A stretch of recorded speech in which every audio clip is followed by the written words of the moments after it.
DBC নিউজের নিয়মিত আয়োজন সংবাদ সম্প্রসারণে সবাইকে স্বাগত জানাই। আমি মজুমদার জুয়েল।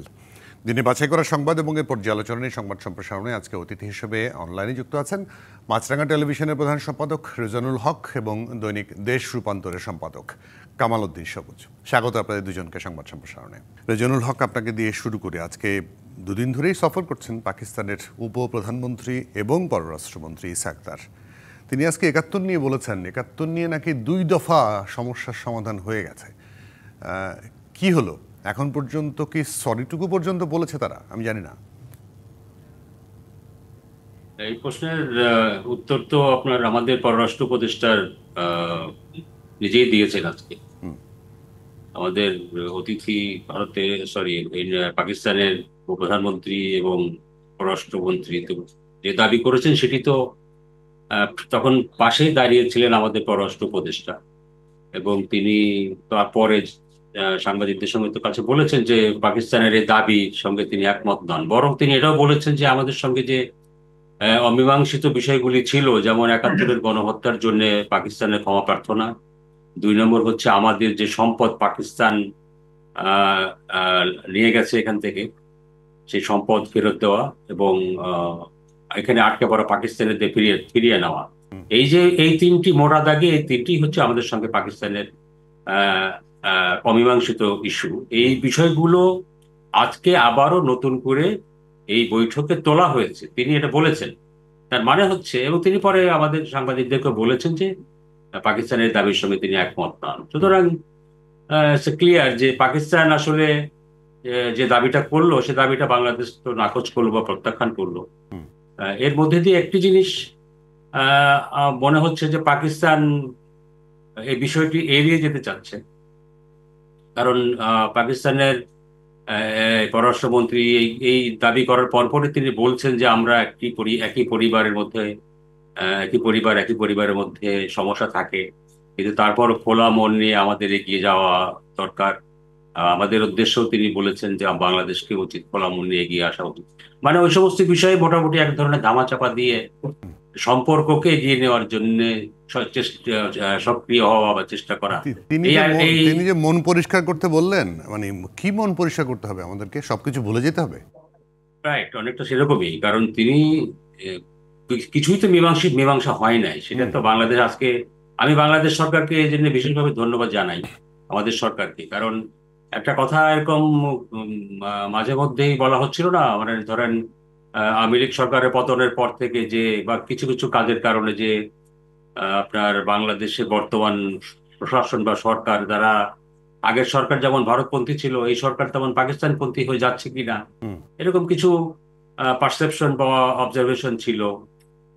আজকে বাংলাদেশের পররাষ্ট্র উপদেষ্টা যে অবস্থান নিয়েছেন বা যে বক্তব্য দিয়েছেন, সেটি থেকে পরিষ্কার যে না, পাকিস্তানের সঙ্গে তাল মিলিয়ে বা পাকিস্তানের কথা মতো বাংলাদেশ বাংলাদেশ চলবে না। বাংলাদেশের যে দাবি, সেই বাংলাদেশের দাবি এখনো বহাল আছে, এবং এটা যতদিন না মীমাংসা হবে, ততদিন যত ধরনের বৈঠক এই লেভেলে হবে বা আরো উচ্চ লেভেলে হবে, ততদিন এই দাবিগুলি তোলা হবে।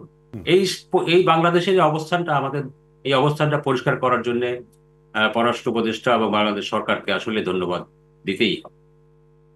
জি, সে জায়গাটায় কামাল উদ্দিন সবুজ, এর পরেও মানে ৭১-এর ভূমিকার জন্য ক্ষমা চাওয়া না চাওয়া, তারপরেও বলা হচ্ছে দুই দেশের মধ্যে সম্পর্ক উন্নয়ন হয়ে যাবে। যেখানে এই বিষয়টাই সমাধান করছেন না, সেখানে গিয়ে আর কতটা সম্পর্ক উন্নয়ন হবে?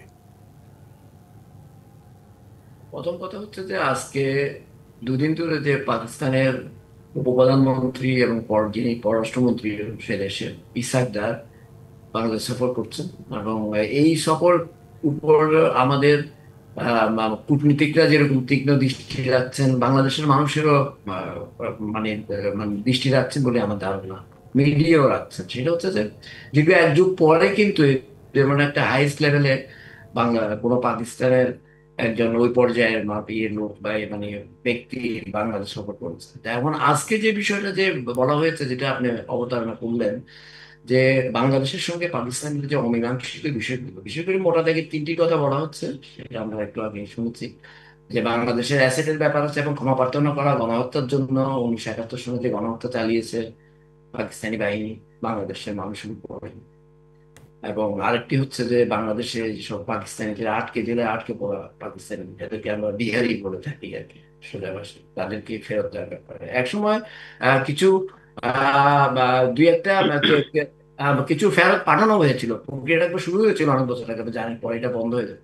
কথাটা হচ্ছে যে আজকে দেখেন মানে বাংলাদেশ স্বাধীন হচ্ছে 53-54 বছর হয়ে গেছে, এবং এরপরে এই তিনটি বিষয়ের কোনোটাই কিন্তু আসলে মীমাংসা হয়নি, যেটা আমাদের পররাষ্ট্র উপদেষ্টা বলেছেন যে যখন পাকিস্তানের পররাষ্ট্রমন্ত্রী বলছিলেন যে আহ, এগুলো সমাধান দুবার সমাধান হয়ে গেছে, হুম।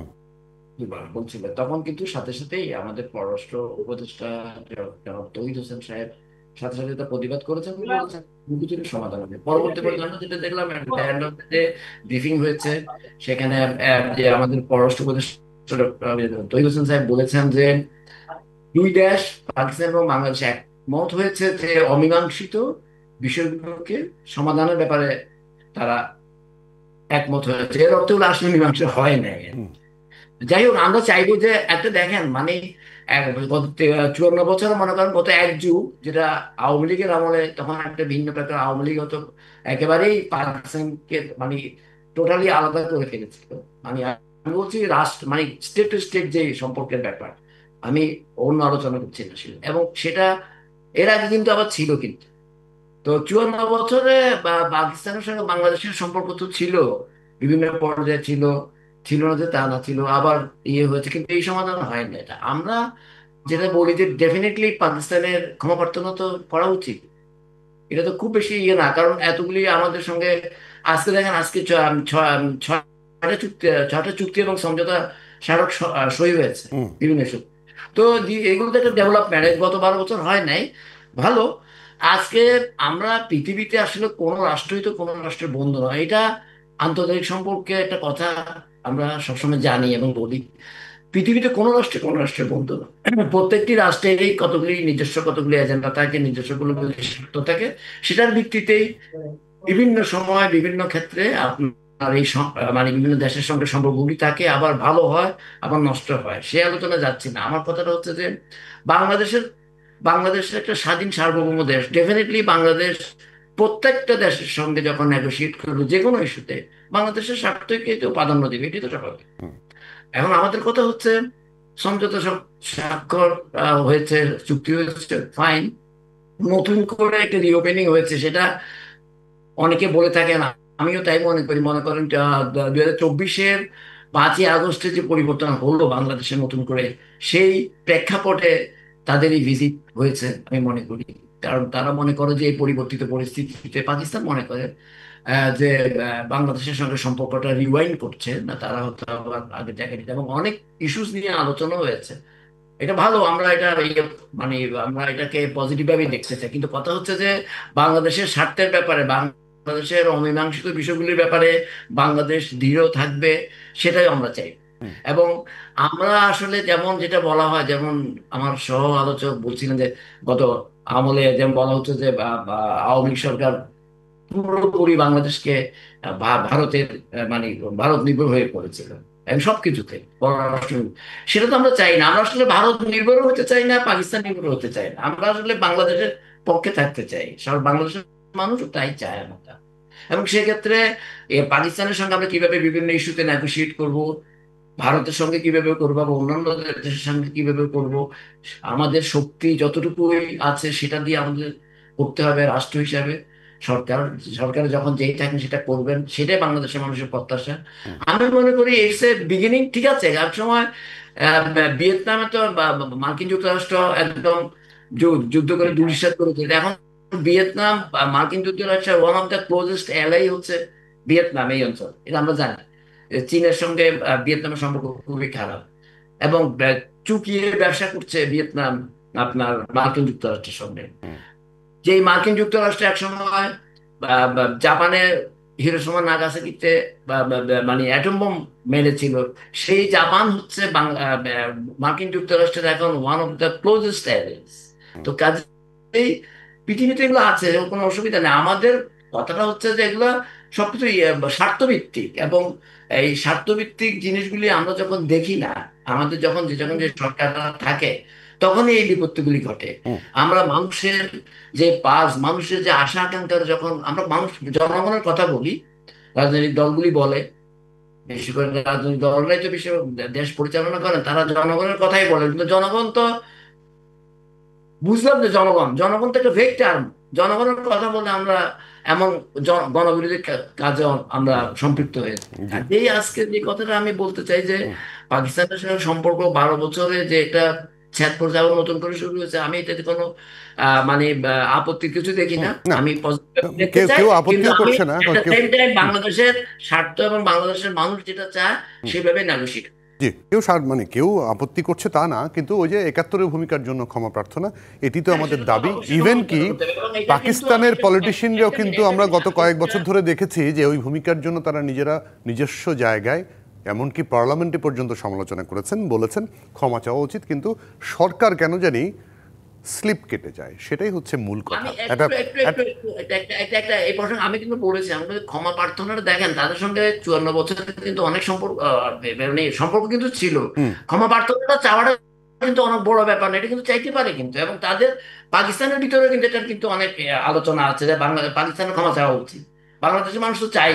হুম, বাংলাদেশের ভিতরে থেকেও বাংলাদেশের স্বাধীনতার বিরোধী যারা করেছেন তারাও তো ক্ষমা চায়নি, এখানে পাকিস্তানের উপর আমরা চাপ দিচ্ছি, সেই জায়গাটা একটু আলোচনায় আসতে চাই একটা ছোট বিরতি নিয়ে। দর্শক, সংবাদ সম্প্রসারণে আছেন আপনারা, একটা বিরতি নিচ্ছি, সঙ্গে থাকবেন।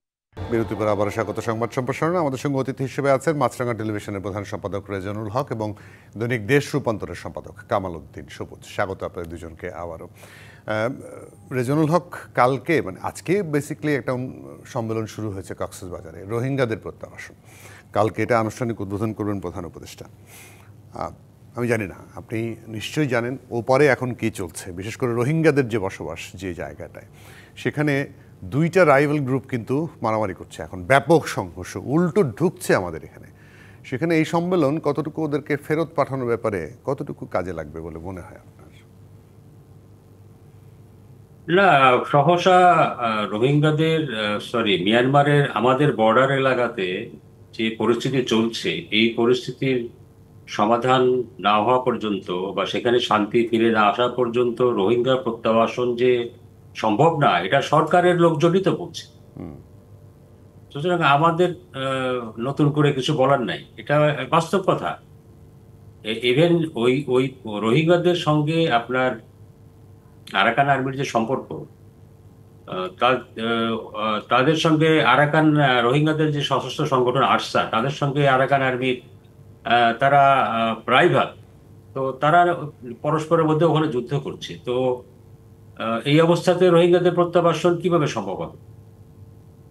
প্রথমত দরকার ওখানে একটা শান্তি এবং স্থিতিশীলতা স্থাপন। হুম, তারপরে হচ্ছে রোহিঙ্গারা ওখানে ফেরত গেলে তাদের সরকার, তাদের রোহিঙ্গাদের তো কিছু দাবি দেওয়া আছে। তাদেরকে শুধু আপনি পাঠিয়ে দিলেই তো ওরা যেতে চাচ্ছে না, তাদের সঙ্গে তো এটা নিয়ে অনেকবার আলোচনা হচ্ছে। আপনি জানেন যে চাইনিজরা একসময় মিডিয়েটরের ভূমিকা নিয়েছিল, হুম, এটা নিয়ে আলাপ আলোচনা হয়েছিল। কিছু রোহিঙ্গাকে ফেরত পাঠানো হবে, এরকম একাধিক তারিখও ঠিক হয়েছিল, কিন্তু আলটিমেটলি এ পর্যন্ত একজনকেও ফেরত পাঠানো যায় না, যাবেও না। কারণ হচ্ছে আপনি ওই দিককার পরিস্থিতি যদি শান্ত না হয় এবং আরাকান মিয়ানমারের অ্যাডমিনিস্ট্রেশন যদি, সরকার যদি তাদেরকে ফিরিয়ে নেওয়ার ব্যাপারে আন্তরিক না হয়, হুম, তাহলে তো আমরা কোনোভাবে আশা করতে পারি না হুম, যে তারা ফেরত যাবে। প্লাস হচ্ছে মিয়ানমার এখন দেখি তারা আবার ইলেকশন ডিক্লেয়ার করেছে হুম, এখানে। এখন এইটা ইলেকশনের আগেও আমরা দেখেছি, ইলেকশনে যিনি বিজয়ী হয়েছিলেন অং সান সুকি, পরবর্তীকালে তিনি তার পরিণতি কি হয়েছে সেটা আমরা দেখেছি। মানে এক ধরনের আনরেস্ট অবস্থা বহুদিন ধরে মিয়ানমারের চলছে। বিশেষ করে এখন আরাকান আর্মির সঙ্গে আহ, সরকারি সেনাবাহিনীর হুম, যে সংঘর্ষ, এবং আরাকান আর্মি বিরাট বিরাট একটা আমাদের আমাদের আমাদের বর্ডার সংলগ্ন বিরাট একটা এলাকা তাদের কন্ট্রোলে আছে। হুম, এই সিচুয়েশনে কোনোভাবেই রোহিঙ্গা প্রত্যাবাসন সম্ভব না। সম্মেলন, ডায়ালগ, কনসালটেশন, এগুলি তো ধরেন ইন্টারন্যাশনাল কমিউনিটির একটা প্র্যাকটিস বা তাদের কাজ, বা তারা এটাকে করতে হয়, হুম, তারই অংশ হিসাবে হয়তো এটা হচ্ছে। তবে এটার যে একেবারে মূল্য নয় তা না, একটা চাপ তৈরি করার জন্য এ ধরনের কিছু কাজ তো করে যাওয়া উচিত, নাহলে একেবারে আমরা যদি চুপচাপ হয়ে যাই তাহলে তো আহ আরো ওই মিয়ানমারের সরকার আরো চেপে বসবে আমাদের। এই সম্মেলনে ফলোড বাই জাতিসংঘে যে সাইডলাইনে এবার কথা হওয়ার কথা ছিল, আলোচনা হওয়ার কথা আছে সেপ্টেম্বরে, সেটিতে কোনো রকম প্রভাব পড়বে বলে মনে হয় আপনার? সেটি ধরেন না, সেটি সাইডলাইনের যে কথাটা, না আপনার জাতিসংঘের সাধারণ অধিবেশনের সময় ওখানে একটা রোহিঙ্গাদের নিয়ে একটা আলাদা সেশন হওয়ার কথা। তো তারই ধরেন পূর্ব প্রস্তুতি বলেন বা একটা ওয়ার্ম আপ সেশন বলেন, বা এরকম হয়তো আরো কিছু হবে। তো জাতিসংঘে বিষয়টা তোলার মানে হচ্ছে বিশ্ব সম্প্রদায়ের আরেকবার দৃষ্টি আকর্ষণ করা। যদিও বহুবার এর আগে করা হয়েছে, তার খুব একটা রেজাল্টটা এই হয়েছে যে বিশ্ব সম্প্রদায়, আন্তর্জাতিক সম্প্রদায় বা আন্তর্জাতিক দাতা গোষ্ঠীরা রোহিঙ্গাদের ব্যাপারে তাদের যে আপনার বরাদ্দ সেটি কমিয়ে দিয়েছে, এবং সেই কারণে রোহিঙ্গাদের যে তাদের যে খাওয়া দাওয়া বা অন্য কোনো যে সমস্ত ভাতা তারা পেতেন আগে, তার সেটার পরিমাণ কমেছে। আলটিমেট মানে ব্যাপারটা তো এরকমই দাঁড়াচ্ছে যে আলটিমেটলি বাংলাদেশকেই এই বোঝা একাই বয়ে নিতে হবে, এইরকম দিকেই তো যাচ্ছে বলে আমার কাছে আশঙ্কা।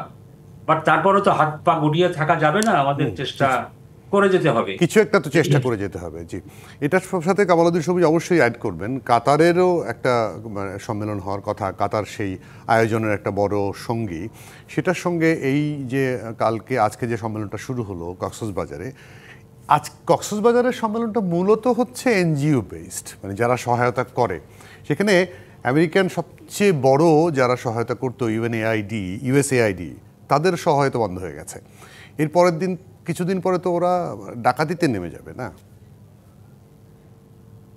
না, আমার কথা হচ্ছে যে কক্সবাজারে যেটা আজকে শুরু হচ্ছে সেটা হচ্ছে যে ঠিক আছে, এটা তো মনে করেন এই ধরনের সম্মেলন বা এই ধরনের আহ মানে অনুষ্ঠান আয়োজনের মধ্য দিয়ে আমাদের যে সংকট মানে রোহিঙ্গাদেরকে ফেরত পাঠানো, সেই সমস্যার সমাধান করা যাবে বলে মানে অনেক দূর এগুবে এটা আমি মনে করতে পারছি না।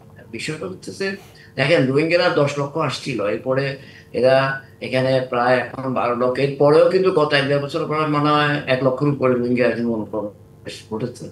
তো এখন বিষয়টা হচ্ছে যে এটা তো গত কয়েক বছরে তারা যখন থেকে বাংলাদেশে বসবাস করা শুরু করেছে, তারা অনেকেই এখানের স্থানীয় বাসিন্দাদের মতো হয়ে গেছে। অনেকেই আমাদের বাংলাদেশের নানা ধরনের রেস্ট্রিকশন মান থেকে দেওয়ার পরেও, কারণ আসলে এই ধরনের একটা বড় ধরনের একটা মেসিভ 10 লক্ষের উপরে একটা পপুলেশনকে এইভাবে হ্যান্ডেল করাও তো একটা মুশকিল। এটা তো আপনি কতক্ষণ আপনি একটা নির্দিষ্ট গণ্ডির মধ্যে আটকিয়ে রাখবেন। অনেকে নাই, তো অনেকে বিভিন্ন জায়গায় চলেও গেছে, মানে বাংলাদেশের ভিতরে বিভিন্ন জায়গায় চলে গেছে। এবং আমরা এটাও জানি যে তাদের অনেকের এনআইডি হয়ে গেছে। এটা কিভাবে, এইসব নিয়ে নানা কথা আছে, বাংলাদেশের পাসপোর্ট নিয়ে বিদেশে চলে গেছে, তারপরে এনআইডি হয়ে গেছে, পাসপোর্ট নিয়ে বিদেশে চলে গেছে, বা পাসপোর্ট নিয়ে বাংলাদেশে আছে। তো এই যে বাংলাদেশের মেইন স্ট্রিমিং হয়ে গেছে। তো এখন আর যারা হয় নাই তারাও তো এই চেষ্টা করছে। শুধু সেটাই না, বিভিন্ন সময় আমরা দেখতে পাই যে তারা বিভিন্ন আপনার অপরাধমূলক কর্মকাণ্ডের সঙ্গে জড়িত।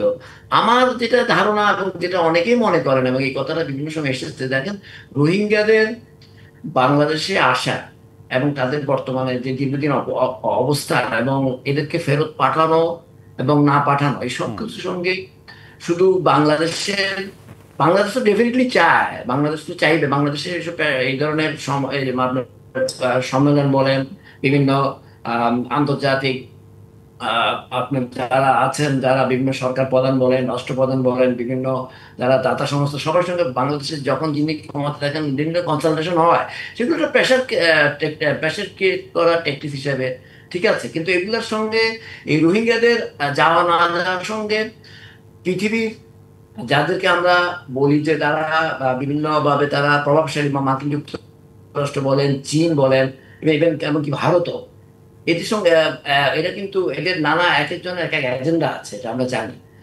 কারণ রোহিঙ্গাদের আপনি জানেন যে, আমরা সবাই জানেন যে মার্কিন যুক্তরাষ্ট্রের মিয়ানমারে তাদের নিজস্ব পরিকল্পনা আছে, চীনের একটা পরিকল্পনা আছে, এবং আপনার মিয়ানমার তো বেসিক্যালি মূলত কন্ট্রোল করতে চায় না খুব দীর্ঘদিন ধরে নানাভাবে। এখন মিয়ানমারের দীর্ঘদিন ধরে যুদ্ধ চলছে, সেখানে এত পক্ষ বিপক্ষ আছে, সেটা অন্য আলোচনা, আমি সেটা যেতে চাচ্ছি না। আমি বলছি যে এই যে রোহিঙ্গাদেরকে সত্যিকার অর্থে ফেরত পাঠানো, এবং এই রোহিঙ্গারা যাতে শুধু ফেরত পাঠানো, আমরা কতগুলি লোককে যদি ফেরত পাঠাই দিলে তো হলো না, তারা যে জায়গাটা ছেড়ে আসছে সেই জায়গার এখন কি অবস্থা, হুম। সে জায়গায় যায় তারা কি শান্তিপূর্ণভাবে, তারা তো রোহিঙ্গারা অনেকবার বলেছে বিভিন্ন ভাবে যে তারা ওখানে যে কি শান্তিপূর্ণভাবে বসবাস করতে পারবে কি না ওখানে তো করবে। ঘর বাড়ি বলতে কিছুই নাই। এক্স্যাক্টলি, তাদের ওখানে ঘর বাড়িও তো নাই, এবং সেগুলো অনেক কি অবস্থায় আছে, বেদখল হয়ে গেছে, এগুলো কি মানে নানা মানে কথা আছে। এখন কথাটা হচ্ছে যে তারা তো সেখানে যে পিসফুল লাইফ লিড করতে হবে সেই দেশের নাগরিক হিসাবে, তারা তো বাংলাদেশের নাগরিক নয়। তো কাজেই এই যে একটা বড় ব্যাপার, এটা আমরা আসলে সম্মেলন আমরা করবে ঠিক আছে, ডক্টর মোহাম্মদ ইউনূস সাহেব এটা ওপেন করবেন, সেটাও ঠিক আছে, কিন্তু এগুলো করে আমার মনে হয় আমরা রোহিঙ্গাদেরকে ফেরত পাঠাতে পারবো।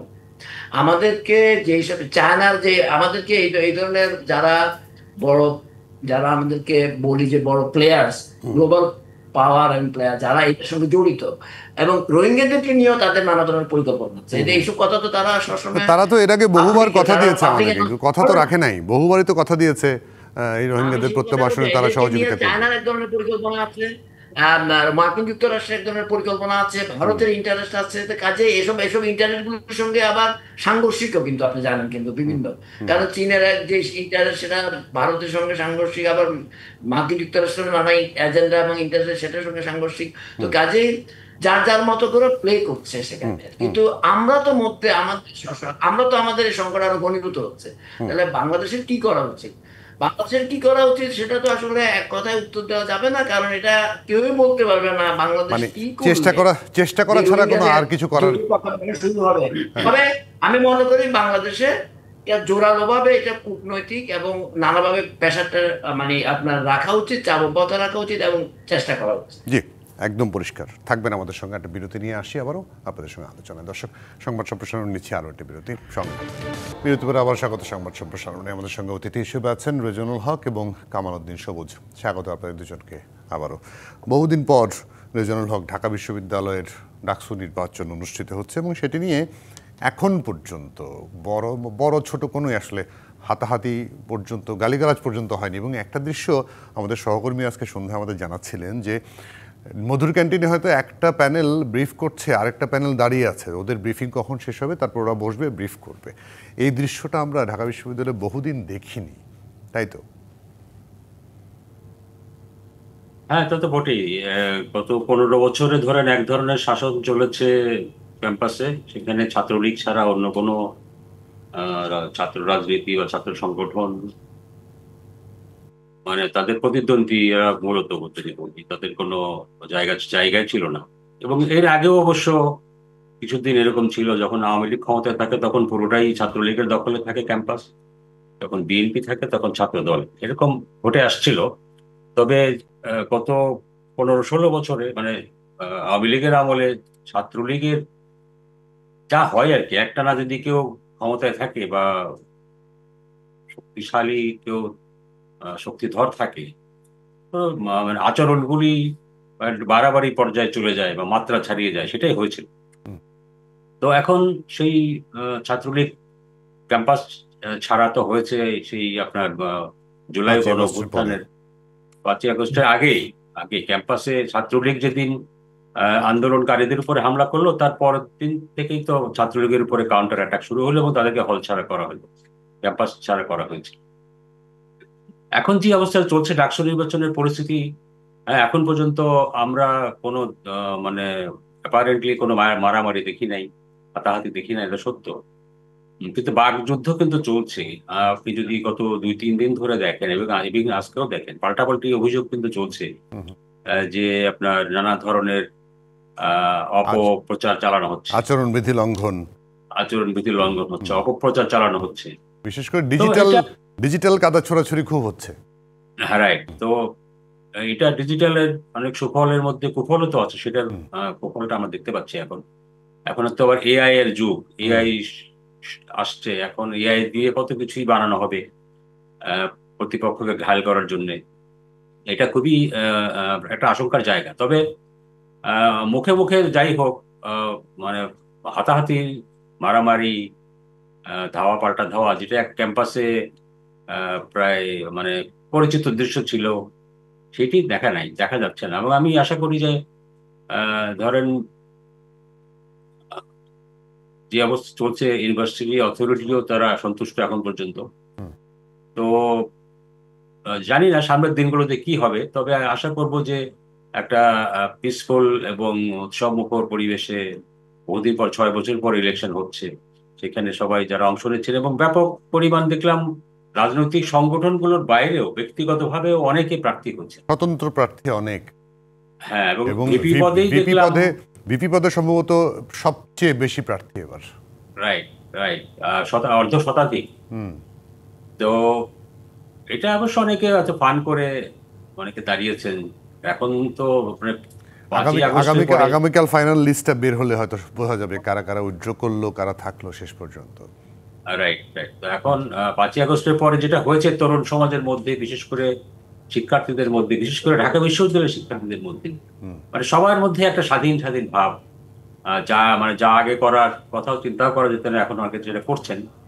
আমরা তো একটা ছবি দেখেছি, একজন ক্যান্ডিডেট তিনি কি জিএস কিভাবে প্রার্থী, একটা জিএস জিএস প্রার্থী আগুন জ্বালাতে পোজ। আগুন জ্বালাতে এসেছেন। হ্যাঁ, আগুন জ্বালাতে এসেছেন। তো এগুলো তো আগে দেখা যায় নাই। তো এরকম, এটা আমি বলবো যে এই স্বতঃস্ফূর্ততা, এটা একটা ভালো দিকও আছে।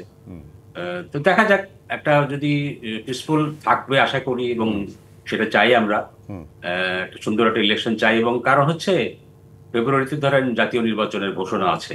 তো তার আগে যদি ধরেন ঢাকা বিশ্ববিদ্যালয় শুধু না, জাহাঙ্গীরনগরের ইলেকশন হচ্ছে, রাজশাহীতে রাজশাহীতে হচ্ছে, হচ্ছে, চট্টগ্রামেও 28 তো তারিখে ডিক্লারেশন দিবে, হ্যাঁ, তফসিল তো এই আসছে, ক্যাম্পাস গুলোর ইলেকশনের পরে কিন্তু জাতীয় নির্বাচনটা কিছুটা হলেও প্রভাব বিস্তার আপনার করবে। প্রভাব পড়ে, মানে এটার একটা মহড়া জাতীয় আর কি। এবং এখান থেকে রাজনৈতিক দলগুলো তাদের সুবিধা অসুবিধার কিছুটা হয়তো আঁচ করতে আজ পারবে, করতে পারবে যে বা সে বিজয়ীরা এটাকে ক্যাশ করবে পরবর্তী নির্বাচনের জন্য, জি। মানে বিজয়ী ছাত্র সংগঠনের মূল দল। হ্যাঁ। তো যাই হোক, সব দিক থেকে একটা আমাদের সবার দৃষ্টি আসলে এই ইলেকশনের দিকে, এবং আমরা আশা করবো যে একটা ভালো নির্বাচন হবে। কিন্তু সে জায়গাটায় কামালউদ্দিন সবুজ ওই যে কথাটা বললাম, ডিজিটাল প্রচারণা, বট আইডি খুলে নানা ধরনের প্রোপাগান্ডায়, যেটা ছাত্রদল গতকাল অভিযোগ করেছে, আজকে ঢাকা বিশ্ববিদ্যালয় কর্তৃপক্ষ বিটিআরসিকে চিঠি দিয়ে এসব আইডি বন্ধ করার জন্য, সাইবার বুলিং বন্ধ করার জন্য চিঠি দিয়েছে। এটা কিন্তু একটা বড় প্রভাব চলে আসবে জাতীয় নির্বাচনেও। কিন্তু এবার যেটা রেজানুল হক বললেন না, মানে এআই, এরই মধ্যে এআই এর ছড়াছড়ি আপনি দেখেছেন নিশ্চয়ই। না, ঠিকই বলেছেন। আসলে বিষয়টা হচ্ছে যে এআই তো আমরা বন্ধ করতে পারবো না। টেকনোলজিক্যাল ডেভেলপমেন্টের সঙ্গে সঙ্গে টেকনোলজিক্যাল ডেভেলপমেন্টের যে মানব জাতি যে সুবিধা পায়, অসুবিধাও তো অনেক। আজকে মোবাইলের কথা বলি, মোবাইলের তো অনেক ডিসঅ্যাডভান্টেজও আছে, সেগুলো আমরা এখন শুনতে পাই, নানা কিছু হয়। তো এআই, এবং যেটা বললেন যে আপনার বিটিআরসি কে আপনার চিঠি দিয়েছে, এটা তো এক সময়, এটা তো আর উঠতে ঘটে নাই, কারণ তখন এত ডিজিটালাইজড হই নাই আমরা। তো এখন যাই হোক, এখন কথাটা হচ্ছে যে আমরা যখন যে অবস্থাটা ফেস করতে হবে, বিষয়টা হচ্ছে দীর্ঘদিন পর ডাকসুতে নির্বাচন হচ্ছে। এখন পর্যন্ত খুব একটা অনাকাঙ্ক্ষিত কোনো ঘটনার আমরা দেখতে পাইনি। সেটা একটা মানে অ্যাজ অফ টুডে এখন পর্যন্ত এটা ভালো। আমরা চাইবো যে একটা শান্তিপূর্ণ নির্বাচন হোক, এবং এর মধ্যে দিয়ে ডাকসুতে মানে নেতৃত্ব বেরিয়ে আসুক সেটা। এবং এই নির্বাচনকে কেন্দ্র করে শুধু ঢাকা বিশ্ববিদ্যালয়ের ছাত্রছাত্রীদের মধ্যেই মানে উৎসাহ উদ্দীপনা বিরাজ করছে তা না, সারা বাংলাদেশের ছাত্র সমাজও কিন্তু এটা খুব গভীর আগ্রহের সঙ্গে এটার দিকে নজর রাখছে, বাংলাদেশের মানুষও কিন্তু রাখছে। বিষয়টা হচ্ছে যে দীর্ঘদিন তো নির্বাচন ছিল না, জাতীয় নির্বাচনই ছিল না, সেই অর্থে ডাকসু নির্বাচন রেগুলার না, নিয়মিত একটা রেগুলার ইন্টারভেল হচ্ছে না। লাস্ট ভিপি ছিল নুরুল হক নূর। আমরা এর মধ্যে তো বেশ এর মধ্যে 91 এর পরে সর্বশেষ হলো গত 6 বছর আগে, যেখানে হ্যাঁ। তো এখন যা 6 বছর পর আমরা চাইবো যে এই সামনে যে 90 এর নির্বাচনটা হতে যাচ্ছে, সেই নির্বাচনটার পরে ডাকসু রেগুলার বেসিসে নির্বাচনটা হোক। এতে হয় কি, জাতীয় নেতৃত্ব সৃষ্টি হবে। আর একসময় তো তাই হতো। এবং আমরা চাইবো যে ডাকসু নির্বাচনের মধ্য দিয়ে বাংলাদেশে এমন একটি উদাহরণ সৃষ্টি হোক, যেটা আমরা অতীতে বহুবার বলেছি, এখনো বলি যে আমরা যে যে রাজনৈতিক হানাহানির ঘটনা দেখেছি, এখনো দেখি। আমরা চাই যে ডাকসু নির্বাচনটা তারা এমন একটা উদাহরণ তৈরি করুন, যেটা জাতীয় নির্বাচনে, জাতীয় রাজনীতিতেও তারাও যেন সেটা ফলো করতে পারে। এটা হয়তো অনেকে বলবেন যে ছাত্রদের ছাত্রদের তৈরি কোনো উদাহরণ, যা মানে এত বড় রাজনৈতিক দল কিভাবে ফলো করবে সেটা না। আমরা চাই যে ছাত্ররা তো অনেক ভালো ভালো উদাহরণ তৈরি উদাহরণ করেছে। করেছে, অতীতেও করেছে, এখনো করে। কারণ আমরা জানি যে বাংলাদেশ এবং তৎকালীন পাকিস্তানের এই দেশের ছাত্র আন্দোলনের বড় নেতৃত্বই তো দিয়েছে ছাত্ররা এবং ঢাকা বিশ্ববিদ্যালয়, এটা আমরা সবাই জানি। তো আমরা চাইবো যে এভাবে হোক। এবং যে এআই এর কথা বলেছেন, দেখেন এআই এখন আমরা জানি যে কিছুদিন আগে এই নির্বাচন কমিশন থেকে বলা হয়েছে যে জাতীয় নির্বাচনে এআই ব্যবহারটা তারা বন্ধ করে দিবে। এই জন্য দিবে যে এআই কে নিয়ে নানা ধরনের অপপ্রচার এবং ফেক অনেক কিছু বের হবে, আমরা জানি সেটা। এআই এআই কে অপব্যবহার করলে অনেক কিছু করা যায়। আপনি যেটা করেন নাই সেটাই আমি উপস্থাপন করতে পারবো, কিন্তু সাধারণ মানুষ কিন্তু বুঝবে না কোনটা নকল কোনটা একদম, হ্যাঁ, এটা হচ্ছে বড় প্রশ্ন, রাইট। এখন কথাটা হচ্ছে যে আমি এখন এটা আমরা আহ্বান জানাতে পারি যে এআই অপব্যবহারটা যাতে কেউ না করে, সেটার জন্য তো বিবেক হচ্ছে সবচেয়ে বড় মানে আর কি, মানে কি বিবেচ্য বিষয়। আর যাই হোক, ছাত্ররা নিশ্চয়ই বিবেচনা করবেন বা অন্য কেউ করবে। এটা যে ছাত্ররা করবে তাও তো না, ছাত্রদের বাইরে অনেকে করতে পারে। ঢাকা বিশ্ববিদ্যালয় কেউ যাতে না করেন, কারণ আমরা তো সমাজে স্থিতিশীলতা চাই, সুস্থতা চাই। তো সুস্থতা চাইলে তো এই দায়িত্ব শুধু শুধু ছাত্রদের উপর বর্তায় না, আমাদের উপরও বর্তায়, আমার গণমাধ্যমের উপরও বর্তায়, মানে আমাদের সারা বাংলাদেশের সকল নাগরিকের উপরে বর্তায়। বেশিরভাগ মানুষ যদি আমরা অতটা মানে নিজেদেরকে তৈরি করতে পারি যে আমাদের মনস্তত্ত্বের মধ্যে যে আমরা সব জায়গায় সুস্থতা চর্চাটা করব, সেই নির্বাচন হোক, ডাকসু নির্বাচন হোক, জাতীয় নির্বাচন হোক, সামাজিক জীবনে হোক, প্রাত্যহিক জীবনে হোক, তাহলে তো অনেক সমস্যার সমাধান এমনি হয়ে যায়, পুলিশও লাগে না। তো কাজে আমরা চাই যে এআই ব্যবহারটা না হোক, ভালো একটা নির্বাচন হোক। আমরা সেই আশায় থাকলাম। কামালউদ্দিন সবুজ, রেজানুল হক, দুজনকে অনেক ধন্যবাদ, কৃতজ্ঞতা আজকে আমাদেরকে সময় দেওয়ার জন্য। দর্শক, এই ছিল আজকের সংবাদ সম্প্রসারণে। ডিবিসির সঙ্গে থাকবেন।